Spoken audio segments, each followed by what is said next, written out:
Patay ang usa ka babae human kini giingong gituok sa iyang mismong bana sa Zamboanga City. Ani ang report.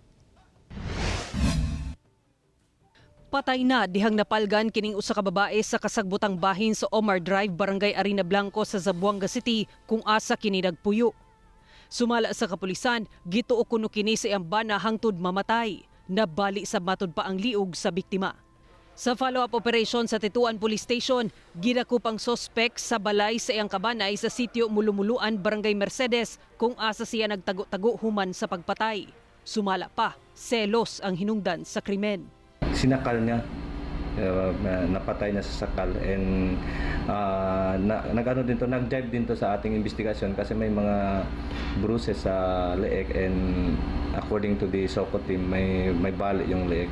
Sa pakighinabi sa GMA Regional TV 1 Mindanao sa sospek, giangko niini ang salaod. Kauban kuno nila ang 5 anyos nga anak sa babae. Tatlo kami naglakad. Tapos doon, sabi ko, kailan beses ba ako magturo sa'yo? Talagang hindi ka maniwala, ginagalit mo ako. Yun, hindi ko napigilan ng sarili ko, so hindi ko.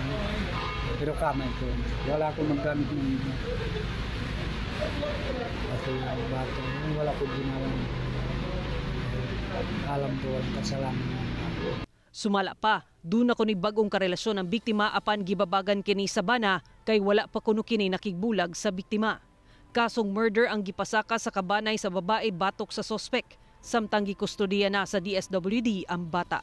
A case for murder in relation to Republic Act 9262, the Violence Against Women and Children.